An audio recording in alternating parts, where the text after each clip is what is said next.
Hello, everyone, and welcome back to Tipoff 2024-2025. Ron Poniewasz is joined by Mr. Larry Kelly.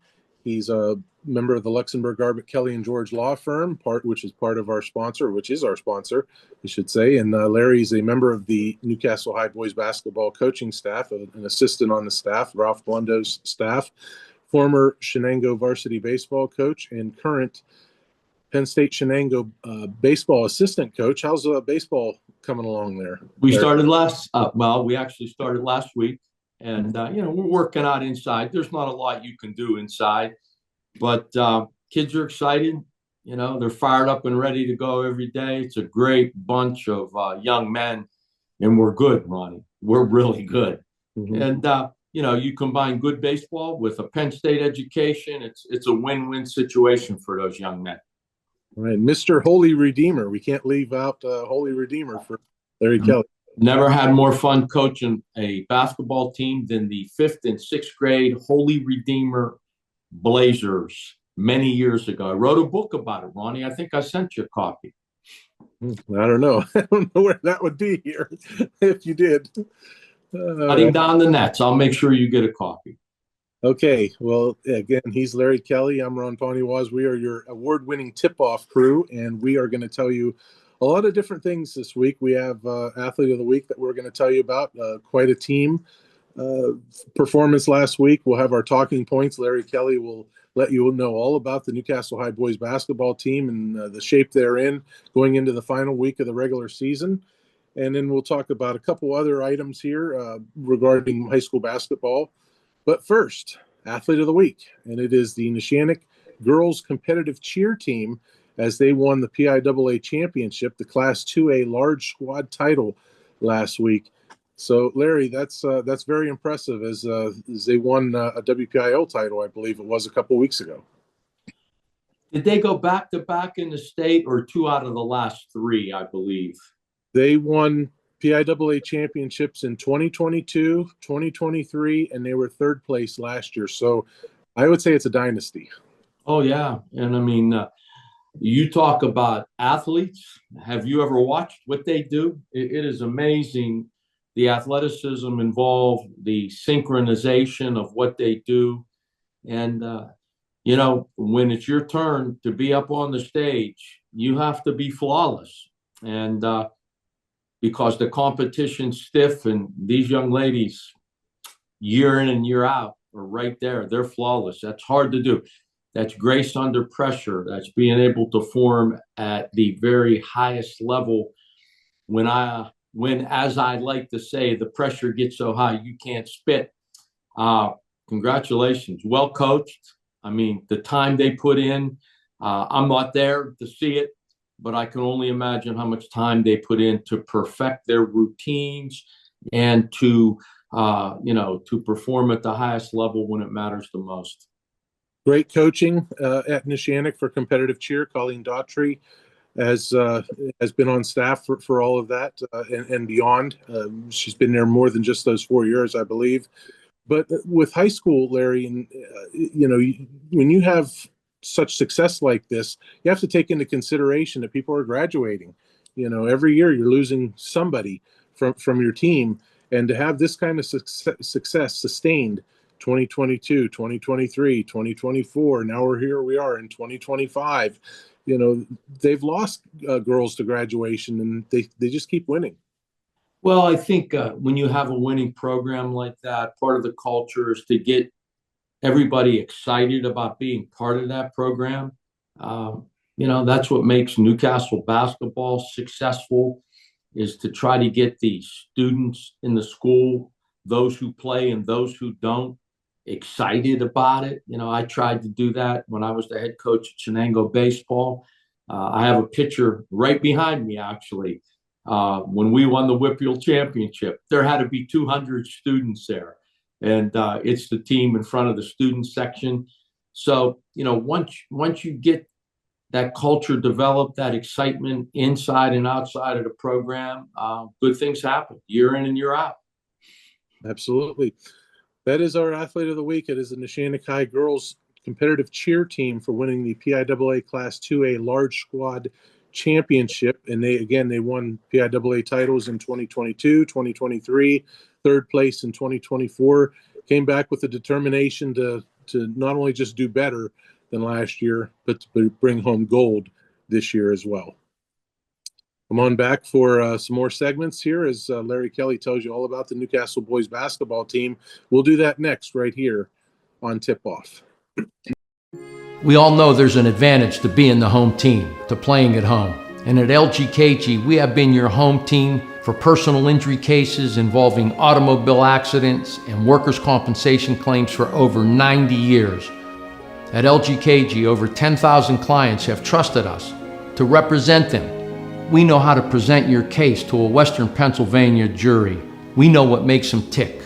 We know how to win. We're back with you here on Tip-Off. First up on our talking points, Larry Kelly will tell you everything you want to know. Hopefully he doesn't leave anything out on the Newcastle High Red Hurricane Minute. Larry Kelly, the floor is yours. Yeah, it was a big week last week, and the Red Hurricane showed up. Won on the road at Seneca Valley, big win, not an easy place to win. And they kind of had our number. They had beaten us 3 times in a row. There's not many teams that could say that. But we went down there ready to play, and we played really, really well. Damian Harrison, double-double, 26 points, 13 rebounds. Had a big, big game for us. And, of course, Ralphie Blundo was in double figures. I believe he had 15.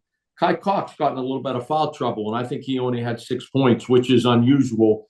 But it's not just what he does scoring-wise. It's what he does to set everybody else up, create easy baskets for him. And Kyrell Harris maybe had his best game of the year. He had 14 points against Seneca. Big game for him. So, it's a big win, but then you got to come right back home on Friday and play Pine Richland. Well-coached, good team. And as Ralph mentioned in the paper, we didn't play our best game, but we won. I got to keep reminding Coach Blundo, this isn't gymnastics. There are no style points. The only thing that matters is the final score. And we took care of business, but it wasn't our best game. But again, Damian Harrison, he went for 19 points, 11 rebounds. Another big game for him. In the last probably 3 or 4 games, he's really found it. His ability to score both inside and out, his ability to rebound, his ability to keep balls alive on the offensive glass have really been a difference for us offensively. Of course, Ralphie always gets double figures, but he twisted his ankle in that game and was hobbled for the last probably quarter and a half. He finished with 11 points. Kai got double figures, but again, he had 4 fouls. He had to sit out almost the entirety of the third quarter. The game was being called very tight, and we play very aggressively on defense. And I mentioned to one of the coaches that, a minute or 2 into the game, if we don't adjust to the way they're calling this game, we're gonna be in a little bit of foul trouble. And we were. However, we got it done. We got it done. A little bit of a letdown after you go on the road and beat Seneca Valley to come home and take care of business against Pine Richland, but we got it done. However, the one thing that troubles me a little bit, again, Pine Richland shot 21 foul shots in that game, which means there was a lot of paint touches, whether dribble penetration or otherwise, the ball getting into the paint. They were 10 for 21 from the line. Had they shot better from the foul line, a game would have been a lot closer. But we won. We took care of business. Again, big shots. Kyrell hit a big 3 in that game from the corner to kind of get the momentum really swung in our way. Defensively, Chase Lemon's just unbelievable. That young man is a dog. And, once again, we normally, when he's in a game, he's guarding the toughest, the best scorer for the other team. And he does such a great job. And, all of our other players, too. Jaden Schaefer rebounds and defends. And, these guys are just unbelievable and really, really good minutes we've been getting in the last several games from Quaylen. He's been on the boards, setting screens, defending. he's been outstanding. And you need 10 toes in the water, Ronnie, if you're going to win it. And as Ralph said, it's right in front of us now. If we beat Fox Chapel on the road, and that's not going to be easy. And if we take care of North Allegheny at home, we're going to be the section champs. And on Friday night, we'll cut down the nets. And as I said, Fox Chapel, they hit the boards. And so Quaylen Davis and Damian Harrison and Jaden Schaefer, these guys are going to have to rebound. And, that goes for all of our guys. Little Ralphie Blundo's been rebounding really well, too. So that's pretty much the Hurricane Minute. That's kind of where we're at, where we're going. And again, I think we're playing better, even though we didn't have our best game on Friday.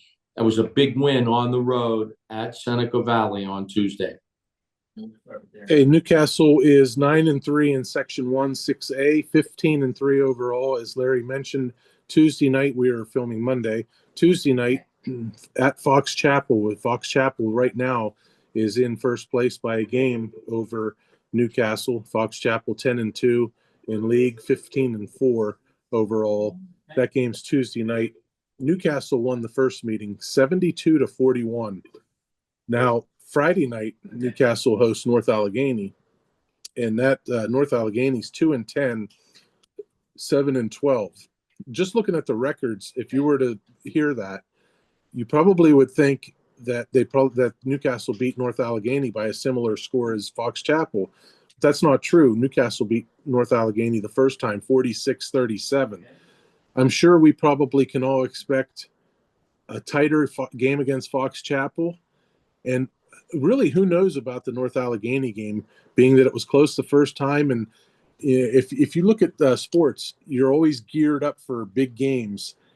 There might be that element of a letdown against North Allegheny. I don't expect that with a Ralph Blundo coach team, but you could easily say it's a letdown spot.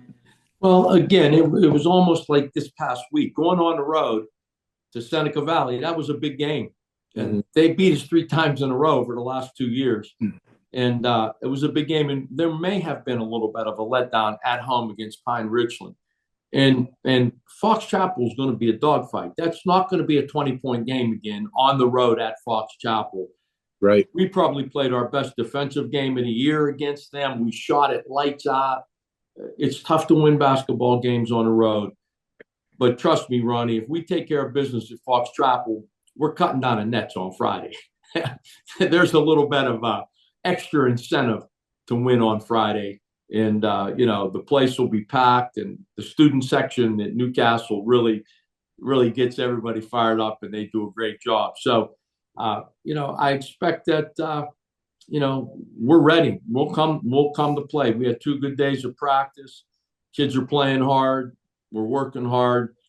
In much of the game is as much mental as it is physical.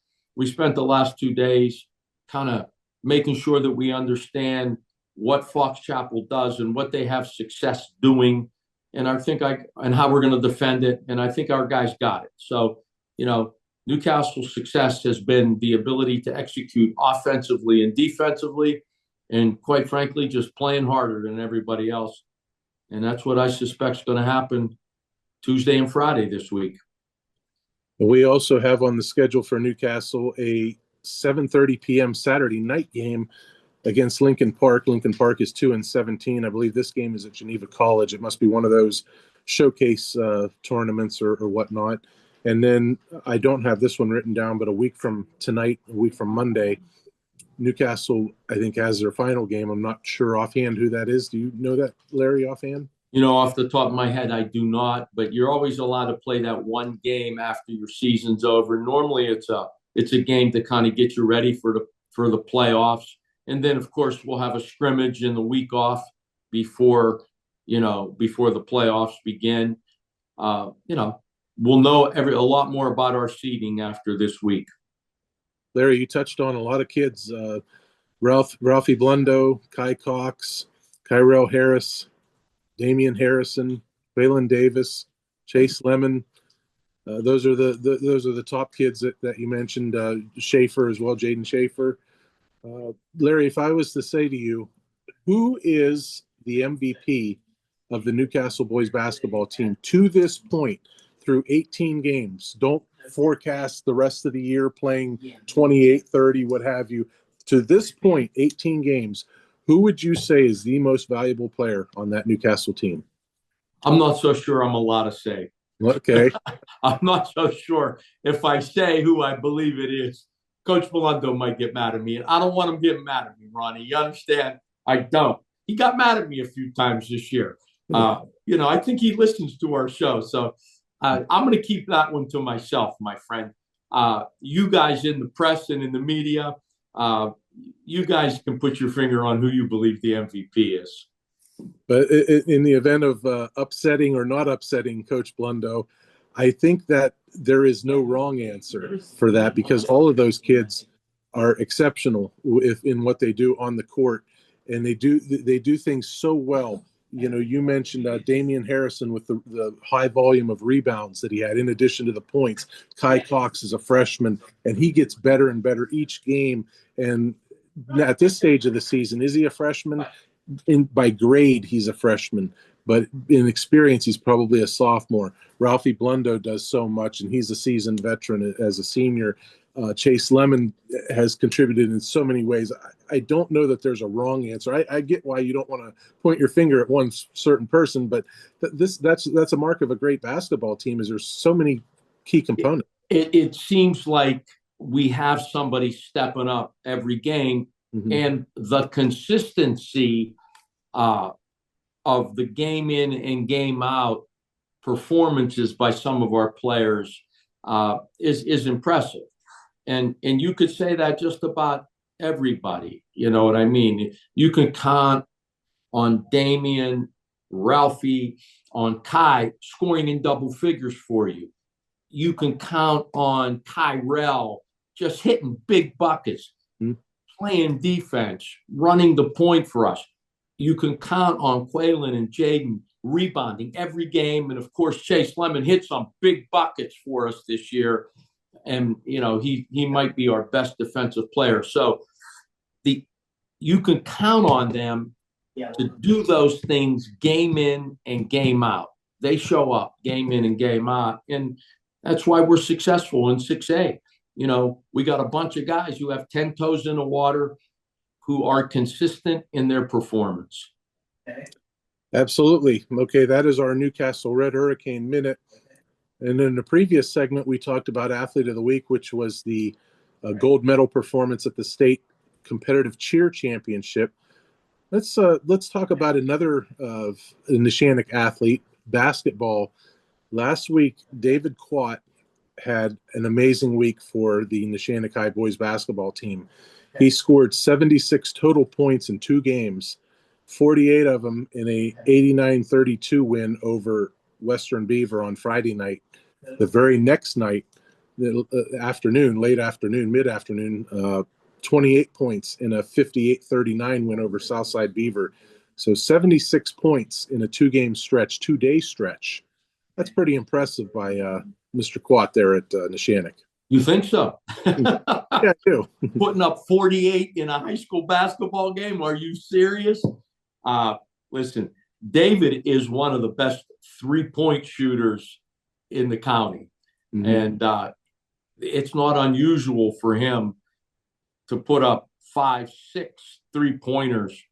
I think, he had 6 in the game that he had 48 points. And I don't know how many. I think but he was unbelievable. He's a tremendous player, but there's some pedigree there because his father was a pretty good player also at Neshannock. So the apple doesn't fall too far from the tree. Yeah, absolutely. And he did it all without the benefit of his shot clock too. I'll have you know. Well, yeah, you're not a big proponent of a shot clock in high school basketball, and neither am I. Neither am I. I think it would hurt the game. I think it really would. Yeah, me too, without question. Now, let me ask you, Larry, 76 points in 2 games. They've played 18 total. So you have a small sample size of 76 points over 2 games. I know the answer to this, so this isn't one of those, well, I'm asking you type deal, and I don't know the answer, but what is David Quatt's per game scoring average this year? What would you say he averages per game? He's got to be around 20 points a game. I don't know it off the top of my head, but he's in and around that 20-point figure every game. North or south of it? I would say he's slightly south of 20 a game. It's hard to score 20 a game in high school. 18.1 points a game. Prior to those two performances, if you wipe those out, this just say 16, I believe he was averaging 15.6. He has 6 games this year where he scored in single digits.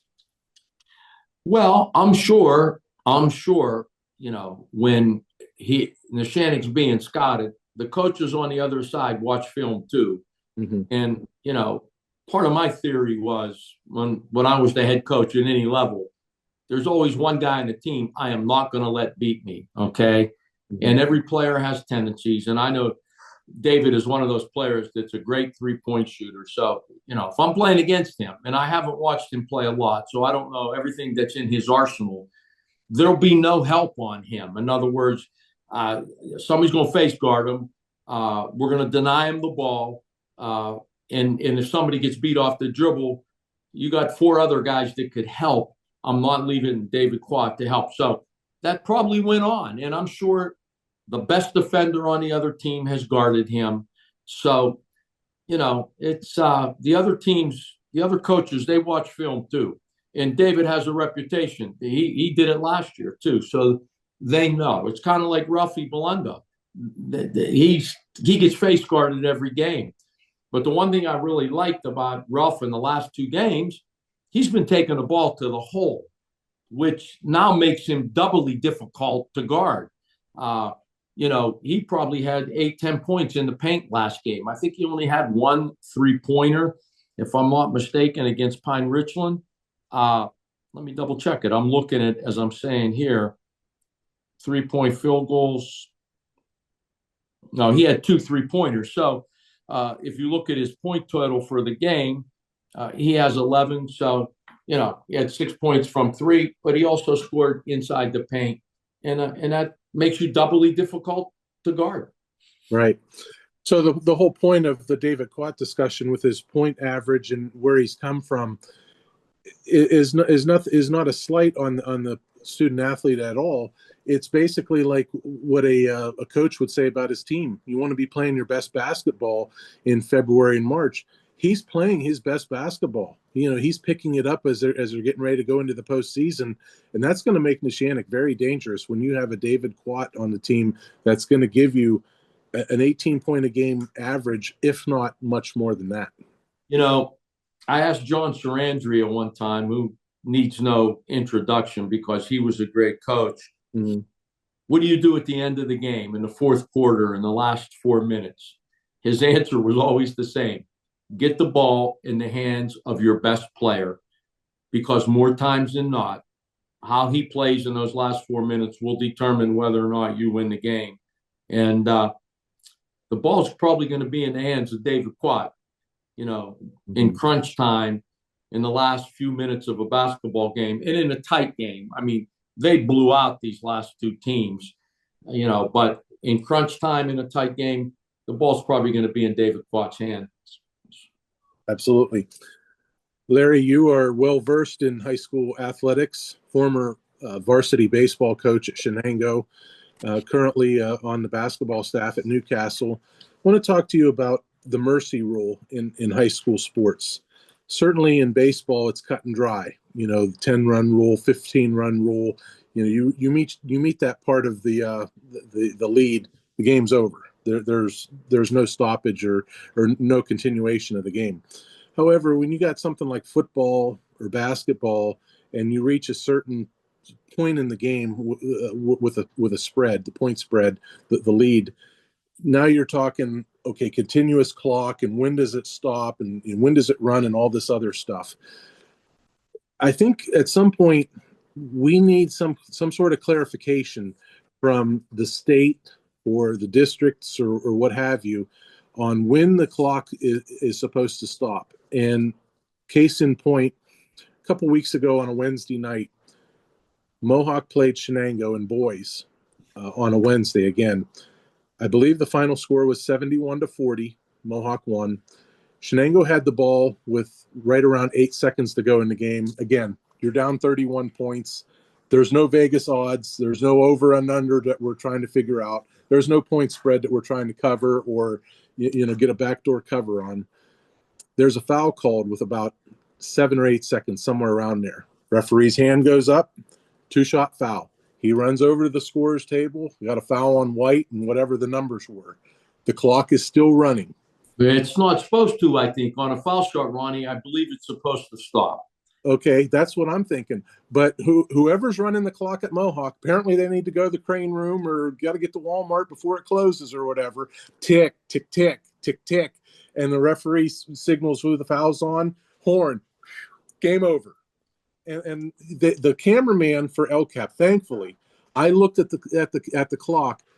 Shenango was out of timeouts. So had they had a timeout, if I'm Brian Ches, if I wanted to do this, and I would have done it, I would have said, okay, the clock's running. Timeout! I'm calling timeout because I want my kid to go to the foul line to shoot 2 free throws. He works just as hard as any other starter. Why shouldn't he get the chance to go to the foul line? The reason we're having this discussion is tonight, Union's girls played at Leechburg. With 1 minute, 24 seconds left in the game, Union held a 72-26 lead. Again, another game that they're winning by 6,000 points. But Union gets called for a foul on a 3-point shot. The clock stopped, and the girl went to the foul line with the clock stopped for 3 free throws. How do you justify it? It either runs or it doesn't. I think the people, and again, I'd have to double check this rule, but I think the scores table at Mohawk misinterpreted the rule. On a foul, the clock stops. It doesn't stop at any other time, but on a foul, the clock stops. And the young man from Shenango should have been able to shoot his 2 foul shots. Yeah. Because and I'm sure you as a coach got this all the time from parents, because sometimes we hear about it. They work so hard. They do. They work so hard. Okay, you got the Yawk boys at 1-19. They work so hard. They do. They're 1-19, but they work hard. Mount Pleasant's boys, they're 0-20, but they work hard. Guess what? They all work hard. Shenango kids, they work hard. That kid deserved to go to the free throw line and shoot those 2 free throws. But again, tick, tick, tick, tick, tick. Well, again, I think that was a misinterpretation of the rule. I really do. And again, if I'm the coach, I'm not so sure I'm calling timeout in that situation. But I might have gone to the scores table and say, look, put 5 seconds on the clock because that's the rule. It should have stopped. Speaking of Shenango, they had a big win. They beat Ulster on the road, 75-70 last week. And my guy used to play for me, Joey Campoli, had 25 points. And there was a young man from Shenango who I don't know, Tegan Russo, made 8 threes. So, Ronnie, the thing that troubles me a little bit, there's way too many blowouts in high school basketball, especially in the girls' game.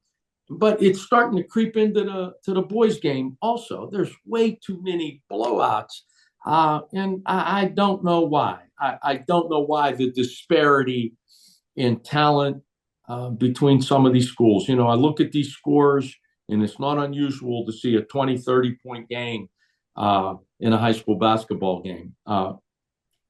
It just isn't, and I don't know why. I don't. And if you put a shot clock in, it's going to be worse. Exactly. And I agree with you. It'll be worse.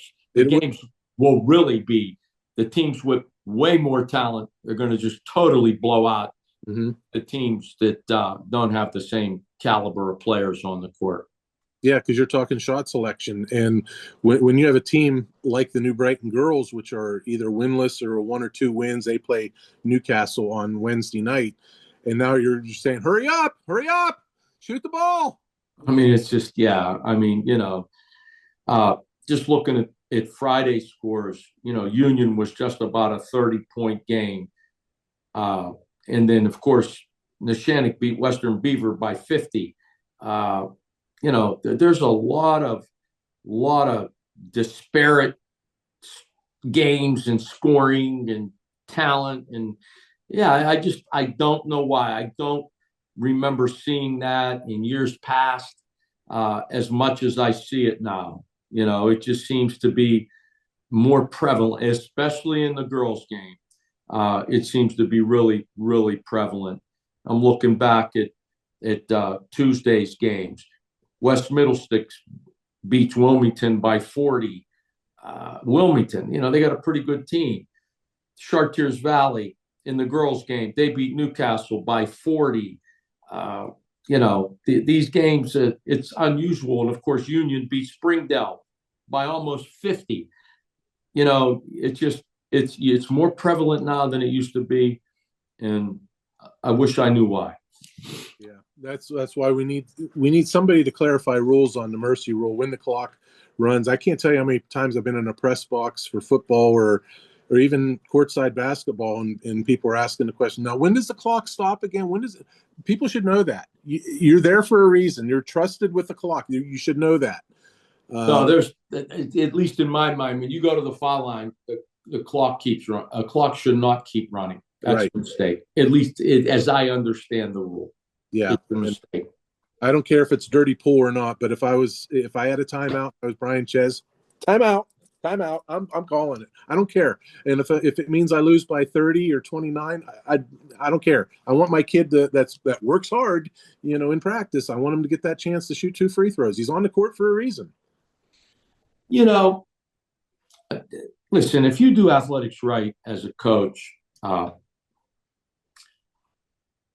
there is a reward in the ability to continue to work hard and pursue a goal, even when you're getting beat. Mm-hmm. Even when you're getting beat. They're the kid that keeps showing up and working hard, even though they continue to get beat. My guess is that young man or young lady is going to be a success when they cross that bridge from adolescence to adulthood. Yeah. It isn't all about wins and losses. Everybody likes to win. Don't get me wrong. It's way more fun when you're winning. But there's a lot of lessons to be learned when you're not winning. And, if you as a coach and you as a team can say throughout the course of the season, we got incrementally better. Maybe we didn't win any games. Right. We didn't win as many as we would like. But we got incrementally better because we showed up at practice every day. We worked hard. We were willing to be coached, and we kept coming back. If you do that, that's a win to me, because you're probably going to be successful somewhere down the road. So, that's just Larry Kelly. Not everybody thinks like I think. Don't get me wrong. I'm not saying I'm the end all know all. But at least that's the way I approached it. I used to tell my kids, you don't win or lose because you don't lose if you learn.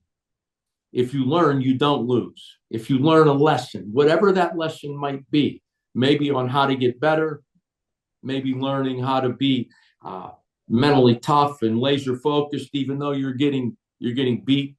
You learn how to continue to compete, even though you're getting beat. Those are wins to me. And, that's just who I am. Big game. That's for big sure. Game. It's a big game. So, all right, brother. Sounds good. Talk next week.